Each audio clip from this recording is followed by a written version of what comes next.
It is now my distinct honor to introduce our Henderson Plenary speaker. The Henderson Plenary Award is given in memory of former IELTS President Robert Henderson and recognizes the very best abstract that was submitted for the biennial conference. The competition was very fierce for this honor as we had many wonderful abstracts submitted for our conference this year. This year's Henderson Plenary speaker, Carol Goss, is the director of the Language and Intercultural Learning Center at Valparaiso University in Indiana, where her work focuses on intercultural competence. Her speech is titled, Not Your Grandfather's Language Lab, Intercultural Reset. Please welcome Carol to the stage.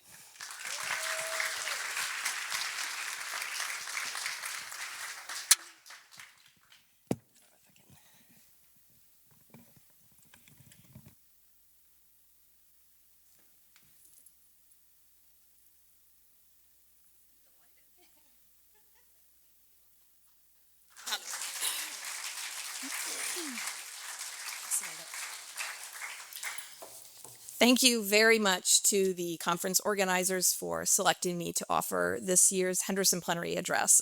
This professional recognition is a true honor, and I deeply appreciate the chance to talk about the launch of the Language and Intercultural Learning Center, or LINC, which is the center that I direct at Valparaiso University.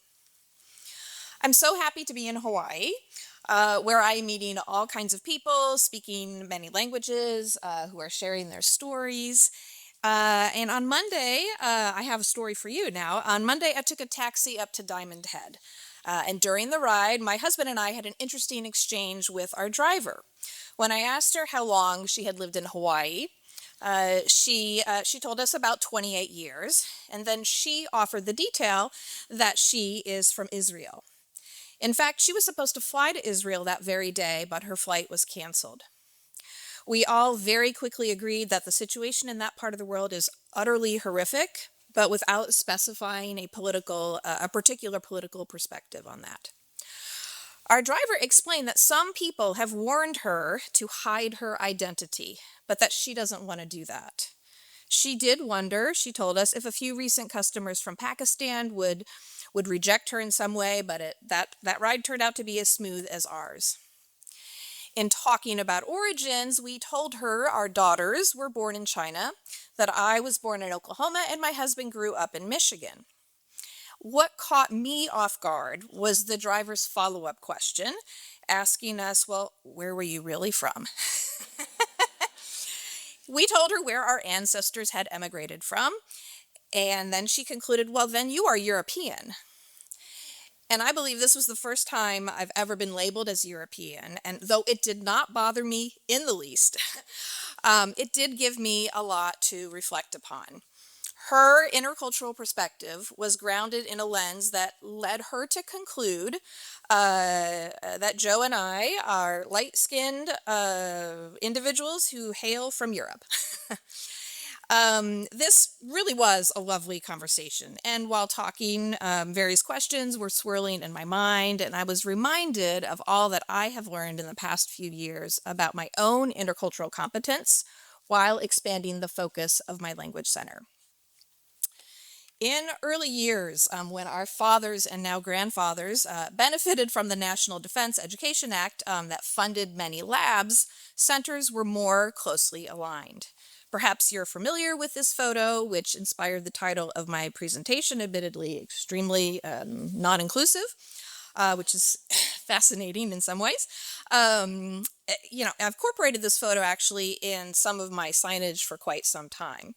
And in the first half of my career, I spoke of the center as, well, we're not like your father's language lab. And now that I'm eventually approaching about 30 years as director at Valpo, my generational perspective has shifted a bit.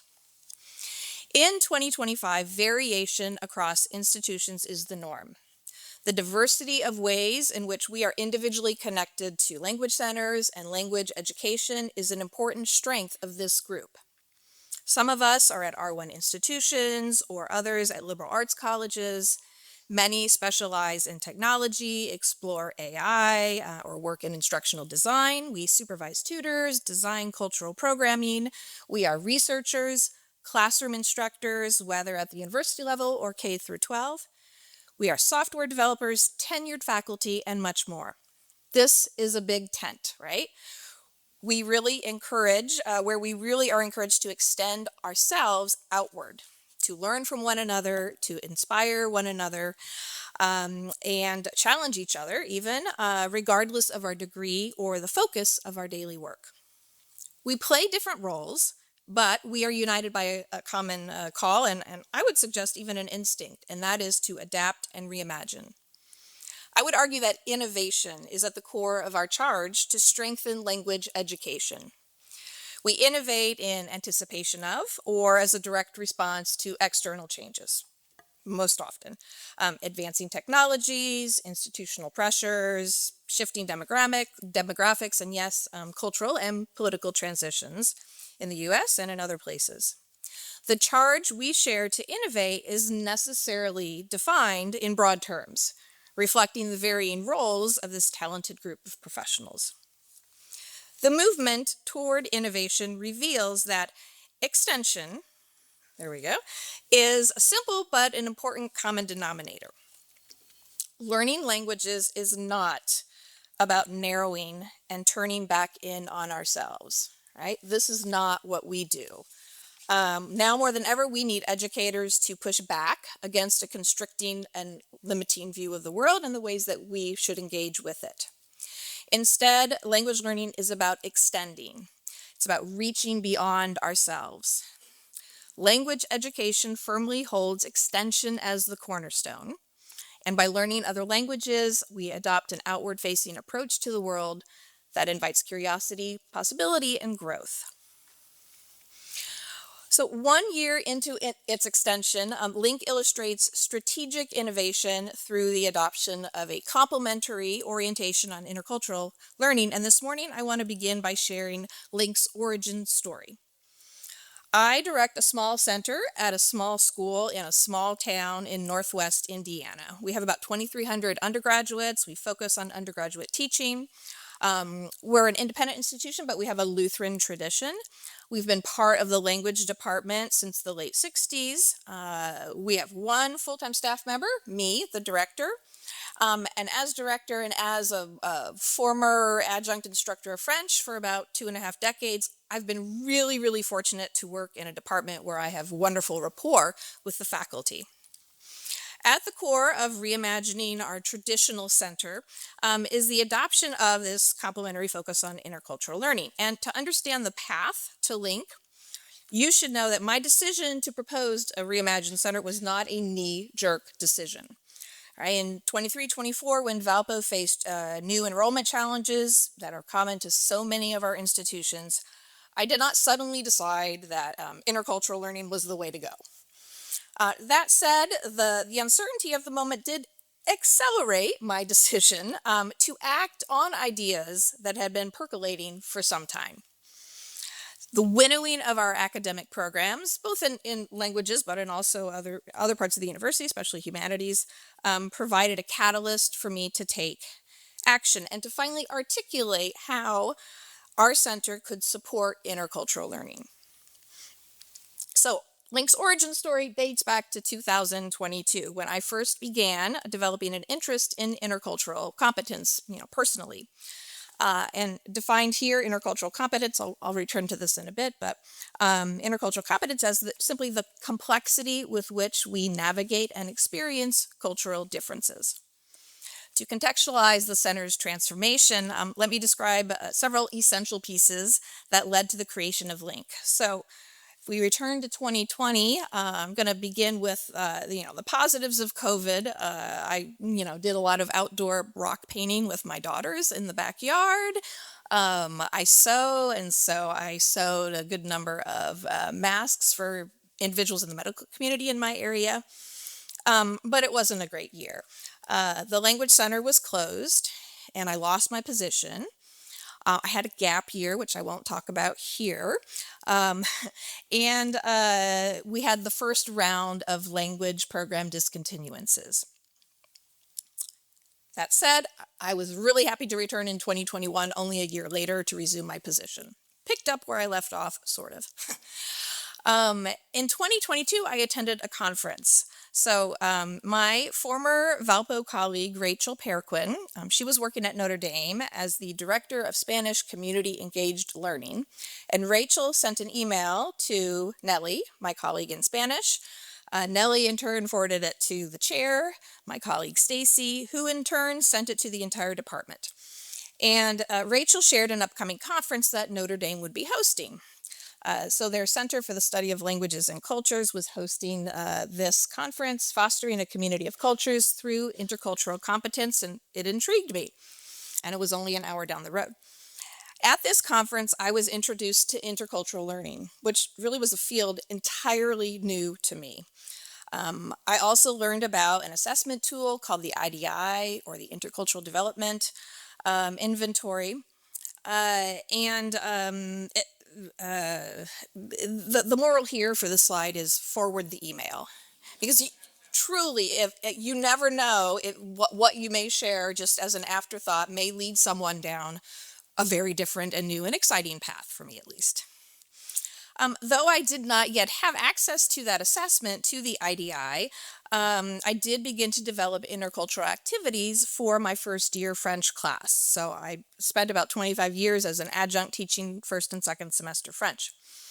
One of my favorite lessons was about les sapeurs, and this is a continuing social and cultural movement that traces back to the 1920s, the Congolese resistance, when men sought to adopt and showcase French and Belgian fine designer clothing as a way to respond to the colonial presence, as an act of resistance. And in this lesson, I was also able to highlight American artist Bisa Butler here on the top, who creates quilt portraits based almost always on photos. So you can see the connection between the photo on the left and the photo on the far right. I only learned about Les Sapeurs when I went to her art exhibit at the Art Institute of Chicago, and have been a big fan ever since. So make sure you check her out. In 2023, I continued to develop IC, Intercultural Competence Labs, for my students. Here's one of my favorite classes of all time. And embedded in this course, this component, this intercultural component, was a focus on how studying language as a beginner even can lead to the acquisition of a transferable skill, namely tolerance of ambiguity. So this is a skill, an asset that can be practiced or can be developed through practice. That was an exciting time as I was developing those ideas and those activities for my class. At the same time, more discontinuances were anticipated for 2024. What else should I do other than I continue teaching and I continue growing and exploring my new passion? So that's what I did.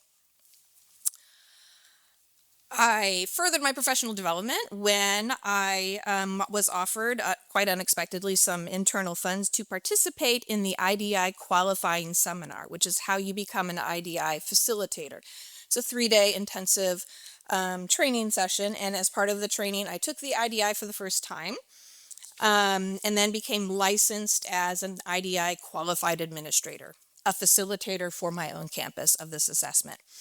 At this training, I also met Dr. Tara Harvey. Her company is True North Intercultural. She is based in the Twin Cities, I believe. I know it's Minnesota.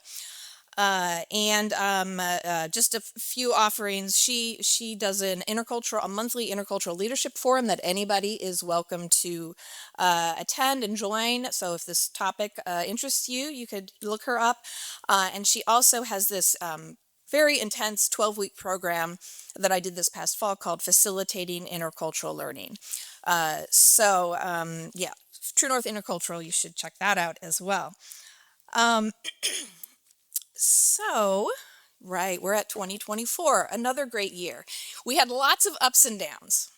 So in March, our department faced the possible elimination of our German and Spanish majors, and so no time like the present to propose something new. At the time, my colleagues were building a case to defend these two threatened language majors. I did some strategic or panic planning.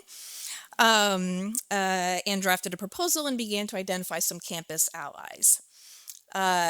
April and May, I proposed to the provost. About 3 weeks later, he accepted it. I did all my planning that summer. I did some early outreach. And at the very same time, we lost our German major, unfortunately. September was our official launch.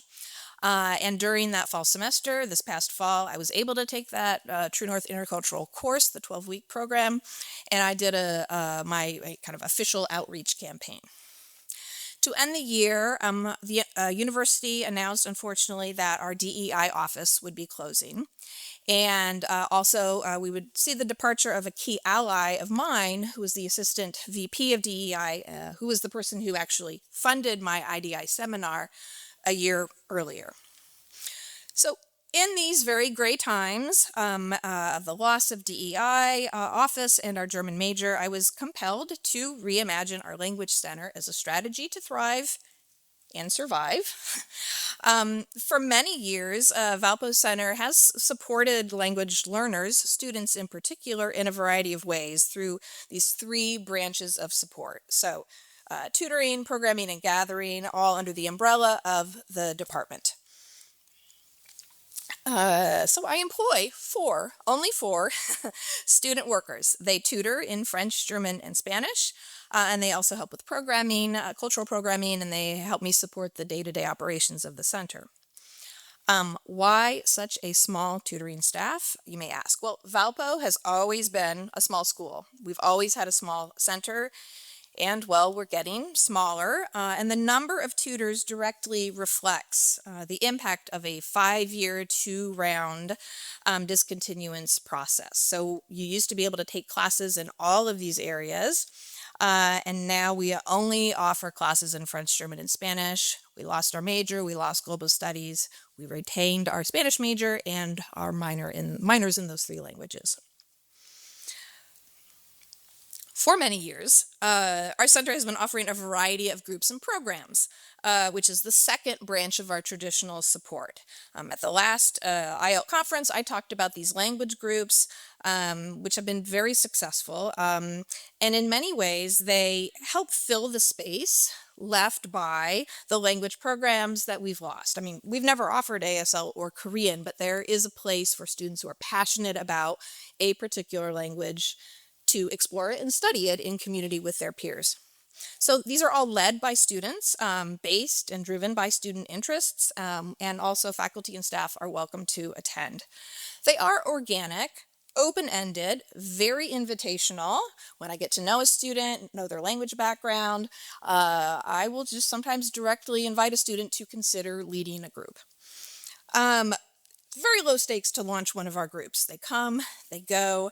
Failure or non-success, as I like to say, is permitted, it's accepted, and it's even anticipated. So I knew that Yiddish would not fly at our campus, at our university, knowing our student body, but there was a student who wanted to give it a try. I encouraged him, I helped him promote it. It didn't fly, but that was okay.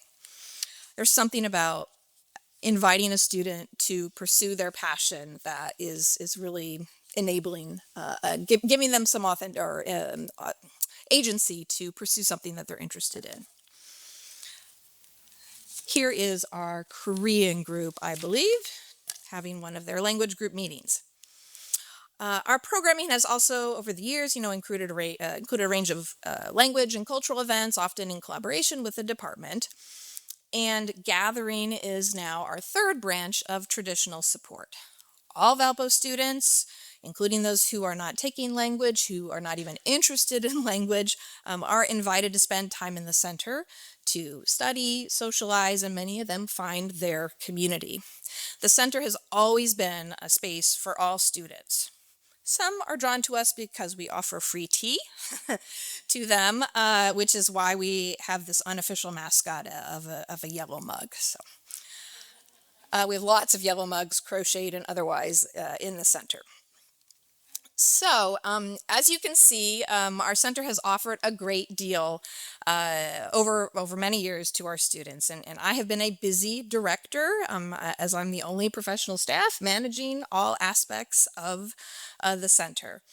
The idea to strategically extend the center has, as I mentioned before, had been taking shape for some time, originating in 2022 when I went to that conference. The center's strategic extension has really enhanced our reach and our visibility and recognition on campus through a twofold extension of scope and range, or scope and audience. So first, we've expanded the scope by adopting this secondary focus. We continue to prioritize language learning, so don't let me leave you thinking that we don't do what we used to do. We're trying to do that and more, but we now include intercultural learning. And second, LINC still primarily supports students, but now we have significantly extended our audience as we're supporting faculty and staff, offering brand new opportunities. In my proposal to the provost, I provided quite a few points to support the rationale for LINC, but here are just two. First, intercultural learning is a natural extension of the Language Center and should be housed here. Now, there's an asterisk there because it's important to note the goal was not to replicate or replace other units or their efforts on campus. The overall aim has always been to provide something new to campus that extends out of language learning and language teaching. Remember that our DEI office was closed 4 months after LINC actually launched. And second, I argued that intercultural learning was by nature expansive itself. It was not limited to language students, not limited to study abroad, but it applies to multiple campus contexts across campus. And not just academic campus, but also administrative and staff units as well. So the announcement of discontinuances did prompt me to act at that time in 2024, but this vision had been developing for some time thanks to one email that Rachel forwarded to her former colleague. So we as professionals should keep extending ourselves outward, seeking new passions and challenges and remaining lifelong learners, right?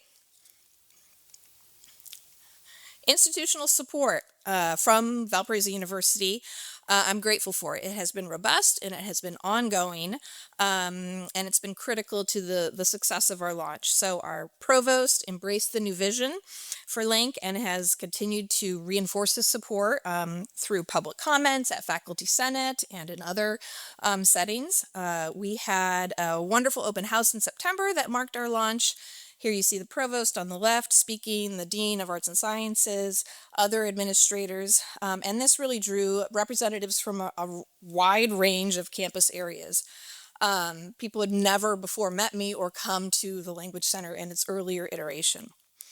And the strong presence of especially faculty and staff really reflected in initial curiosity about the center. Also, Joe, my spouse, who's here today, who's heard a whole lot about intercultural competence over the last few years and attended the open house and has been my biggest supporter. So thank you, Joe. I cannot overstate, though, the level of department support that my colleagues have provided. I have, again, a great rapport and always have with the faculty in my department. It's hard to imagine how I could have moved forward with LINC without the advocacy of the faculty. Here are just two of them. On the right is Stacy Holt, my department chair, who's been my biggest cheerleader and advocate. I jump-started my outreach campaign this fall by talking about LINC in several faculty and staff groups, various settings. So VIEW is our first year common program for incoming students. So I spoke at their fall workshop, I guess the workshop in August. I went to faculty meetings such as chairs meetings, graduate programs, and also the staff council. And I started even in the summer with people that I knew who I suspected might be interested in intercultural learning.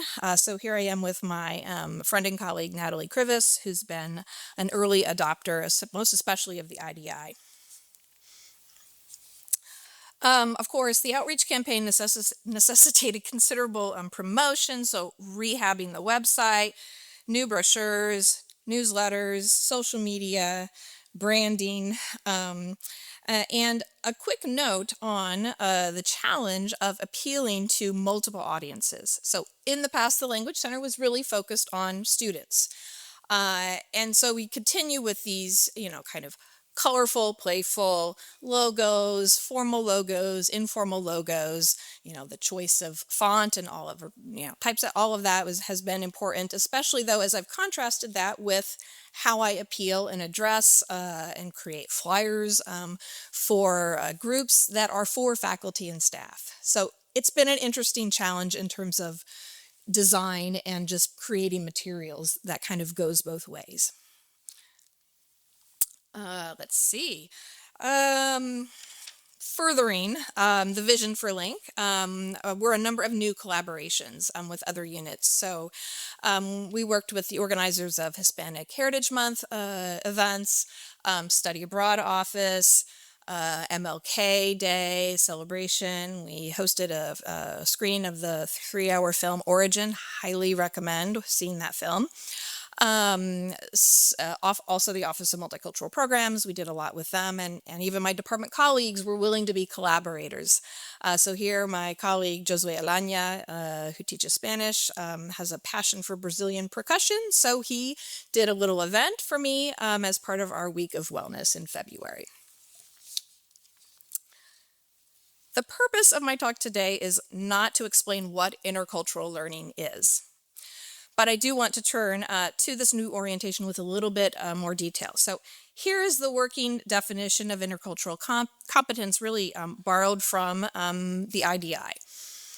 So intercultural competence is the capacity to shift perspective and behavior based on commonalities and differences by experiencing cultures and individuals with greater levels of complexity. And that last part is important because it's not as if you are interculturally competent or are not. There's very much a range, and it's developmental. It can be strengthened over time. So again, over time, if you decide to practice it, pursue it, develop it, you can increase your intercultural competence. And also, it applies to multiple aspects, or it can apply to multiple aspects of a person's life, not just work. When engaging across differences, intercultural competence is our ability to adjust our point of view, adapt our speech, adapt our behavior in effective and appropriate ways while we navigate complex interactions in many different settings. And when we talk about cultural difference, that is broadly defined. Yes, nationality, first language, cultural heritage, ethnicity, political perspective, abilities, disabilities, many other kinds of differences, but also generational differences, vocational differences, faculty culture at a university and the staff culture at a university. It can be urban versus rural, faith traditions, many different kinds of, differences. So not just focused on language learning and study abroad. So developing our intercultural competence is broadly relevant, as I've said. So yes, global encounters, but also local encounters. It's certainly not limited to academia. It's not limited to professional settings, but also to engagement outside of work, at home. And sometimes an opportunity to practice your intercultural competence shows up where you don't expect it. So the sauna room at the Valpo YMCA, I have a story for you. I won't share that here right now. Or even on a taxi ride up to Diamond Head. It was an amazing conversation on Monday with our taxi driver. And it relates often to home life and family dynamics, especially if you have a blended family. So here's a family photo. Our 2 daughters were born in China.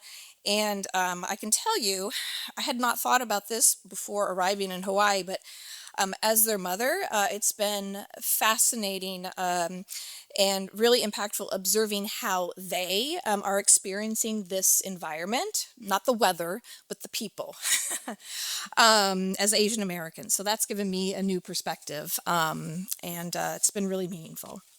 So moving now to the IDI, it's an assessment tool that measures intercultural competence. It's a developmental approach, and it integrates very much reflection and interior work on the part of the individual. So it's a new vehicle, right? It's a new vehicle through LINC on our campus for individual development as it advances campus conversations surrounding intercultural practices and related themes. And LINC is the only campus access point for the IDI. This is not an assessment where you can just go online and take it. You have to do it, you have to take it through somebody who's gone through that 3-day training and who is officially licensed as a facilitator. So there are 2 facilitators on our campus, me and my department chair, Stacy Holt, who also did the training. Let's see, there are many details that you could find on their website, IDI inventory. There are 2 I's in there. But just briefly, there are 50 items on the assessment. It takes 20 to 30 minutes. All results are necessarily always confidential, and it's appropriate probably for students, 18 and up. And you can see the pricing there for the access code. So you do have to pay for access to the assessment itself. Let's see. I do appreciate the IDI. I mean, it's not the only tool. It's one tool of several that measure intercultural competence. But I like that it's got this multi-layered component approach. So it has the assessment itself.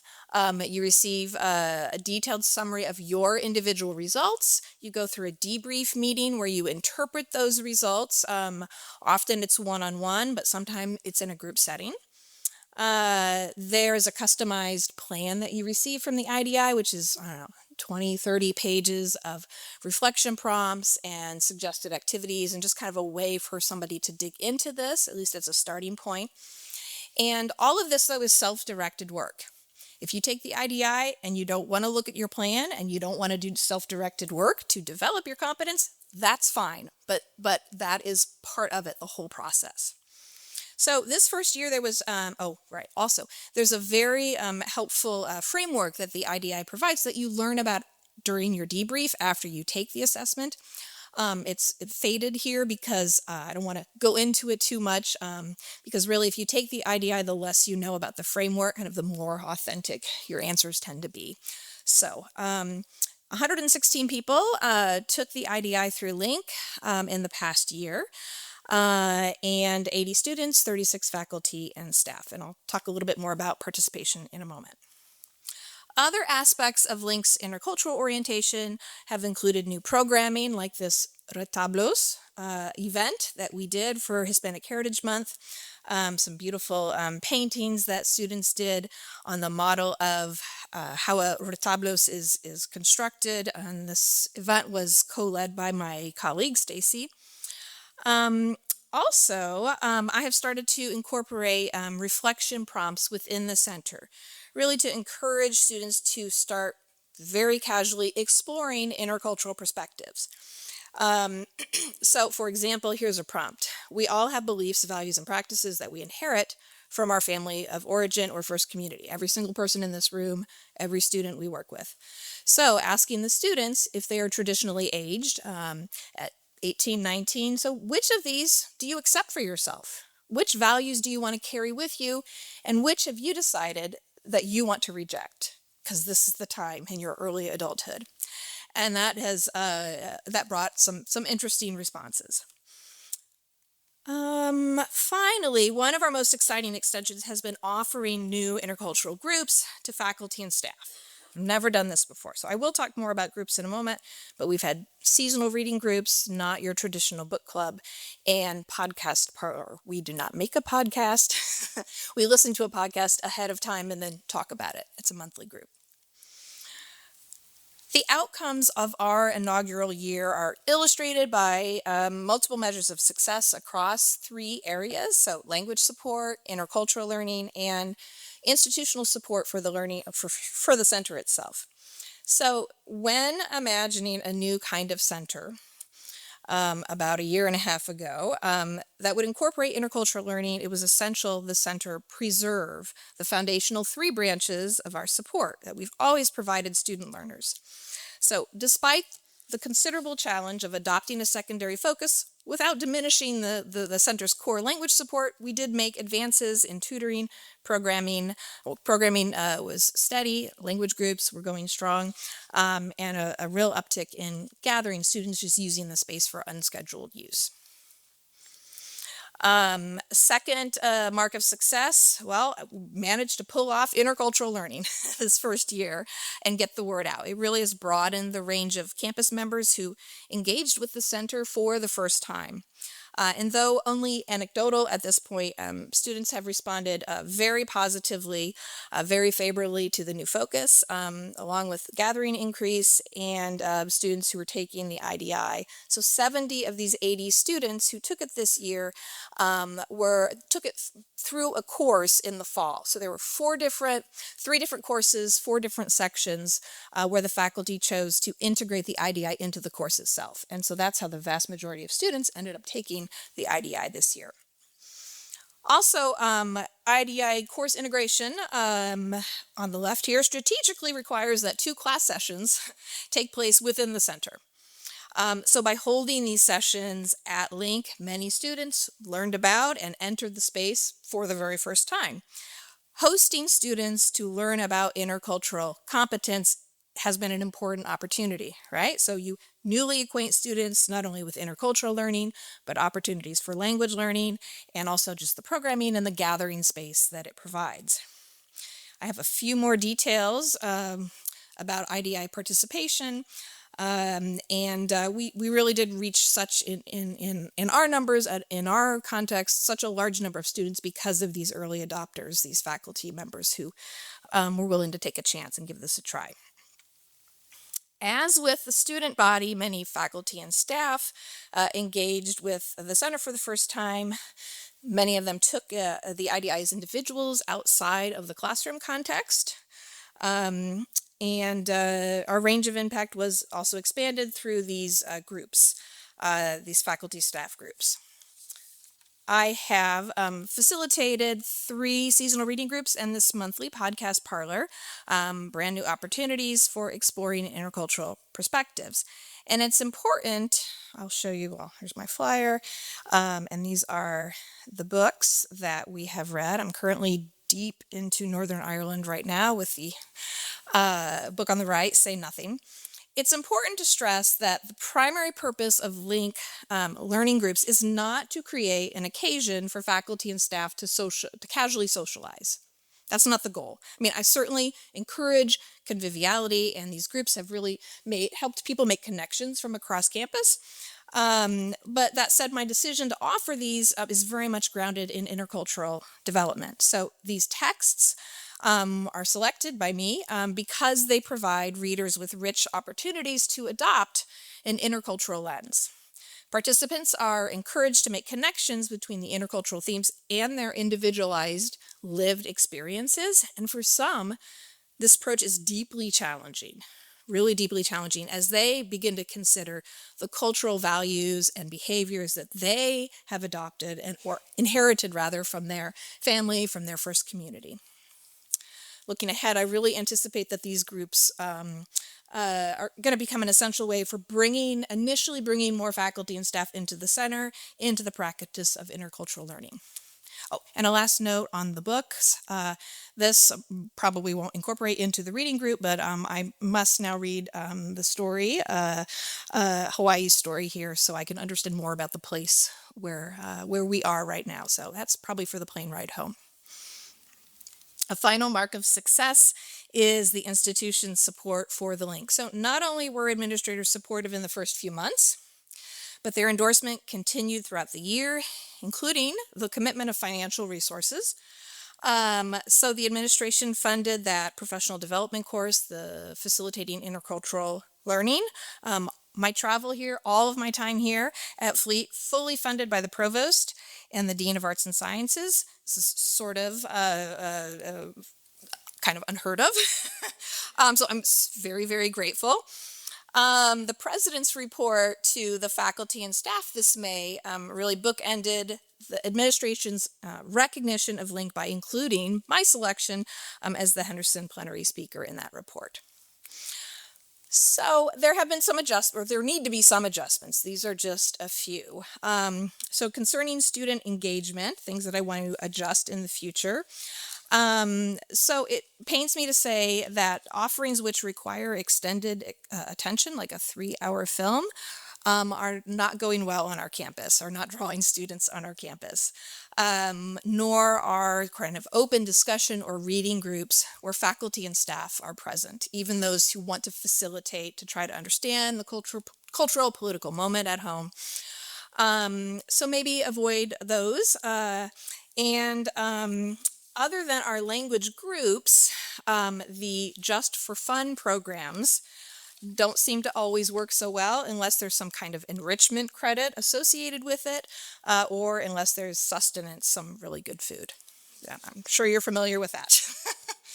Another adjustment is the offerings themselves. So I need to be strategic with my programming. We need to avoid event overload, event duplication, and focus on signature programs. And also contextualize those offerings. So next year, I really want to do a careful job of communicating to students and to faculty and staff how language learning intersects with intercultural learning. Why are these two connected? Why are we offering intercultural learning outside of the Language Center? Finally, no, not quite finally, I need to engage and reach out beyond arts and sciences, but that needs to be progressive. I can't reach out to all colleges in the first or second year. I'm one person. So this next year might be nursing, the following year might be the College of Business or the College of Engineering. Also reaching out to units that have direct student impact, like financial aid. So study abroad might seem a natural place to begin. Those folks are open to these kinds of ideas, but folks in financial aid and those kinds of offices also, it's important for them to have some understanding of this, I would argue to them. Marketing also, I'm going to reach out to marketing. And then I just need to be a lot more consistent with my promotion and the Instagram and all of that. I need to begin assessing, gathering some good data from those who directly engage with LINC. So I can count the number of people who take the IDI, how many students have taken it, how many faculty, how many people come to our events, all of that, but I need some different kind of data. I also need balance, a lot of balance between these 4 branches of support. It's going to be a challenge. I know that I cannot exponentially increase offerings each year. So I need to set limits on realistically the number of courses that could integrate the IDI.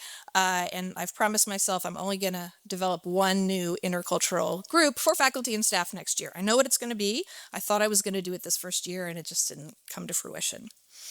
And I really have been told by my family, my friends, my spouse, colleagues to remember that this was year 1, right? I could not follow through on all of the goals that I had set for myself last August.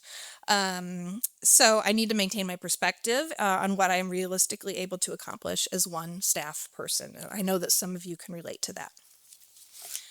So, final thoughts. Time and again, we as language educators, we find ourselves in this position to press reset. And given the myriad of ways that we support language education, innovation, pathways will certainly differ, right, between centers. It's going to look different in every place. We can surely agree that stagnation threatens our prospect for thriving. We need to keep moving, keep walking down that pathway. Valpo's pathway is grounded in an intercultural reset, which has raised our profile as a valued academic and community space. March 2024 was the moment that I proposed this reset, but my question for myself is if the presidential election, if the inauguration had taken place a full year earlier, would I have pursued this new focus on intercultural competence? That's really difficult, honestly, for me to say. I hope that I would say yes to that. But the launch of LINC was, not a reaction to the closing of our DEI office or others across the U.S. And yet, with this orientation toward intercultural development, the Language Center may now be in a position to stand in for some of those kinds of losses that our campus has faced in terms of professional development and programming.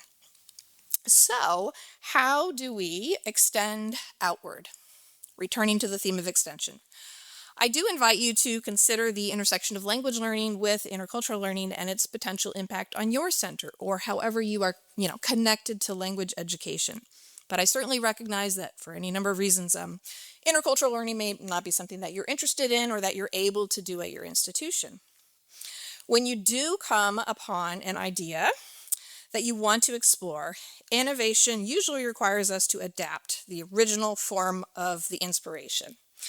This is what I've done several times with the Notre Dame's Language Center. It's an amazing space. As director of Valpo Center, I embrace this true challenge of adapting good ideas, but to fit my unique institutional and professional context. So whatever innovation we may decide to pursue, we naturally need to take into account our limitations, but also our resourcefulness and our creativity. Language educators are some of the most creative people I know. So let's support those professionals, our colleagues, those in the room and beyond. We need to do this within community, right? So support each other, forward that email that you think maybe why would somebody be interested in this? Well, I was, and it really changed the path of my center and my work. Work together to brainstorm possibilities for adapting another center's approach to your institutional context. I'm usually I look to a large institution with many resources and staff and how I can adapt that, but there may be some small center ideas that larger institutions can extrapolate in some way. Whatever innovation we decide, we naturally take into account, right, our limitations, but our creativity. I've already said that, excuse me. So also consider pursuing your own individual intercultural competence. This is individual work, like the interior reflection, that's individual work, but it can be supported by a community of practice. We cannot do our work in silos, especially in 2025 and beyond. So my remarks this morning would be incomplete without acknowledging the rapidly changing conditions of the cultural and political climate, not only in the US, but elsewhere. This threatens world language education, as we know, but so much more. We face considerable challenges and uncertainty, but we need to know, we need to be convicted of the value of what we do, right? We know that our work is deeply impactful. And this should give each of us confidence that we as professionals, we will creatively adapt and we will persist. That said, remember that innovation is more than simply adding one more new thing. As we've known for a long time, good educators integrate technology that's new only when it enables good pedagogy. All right, so likewise, we have to weigh the value of extending our focus, whether we integrate intercultural learning or something else. So let's try to be optimistic. Individually and collectively, let's approach the future with an innovative spirit and with optimism. We need to remain determined to reject a narrowing, constricting response to cultural differences. Let's model a mindset of extension and hope for a world that really generously opens itself to each of us, as Hawaii has opened itself to us, and a world that inspires us to respond in kind. So thank you very much. Here's my information if you want to reach out to me, and here's some resources that I just wanted to repeat here at the end. Thank you so much.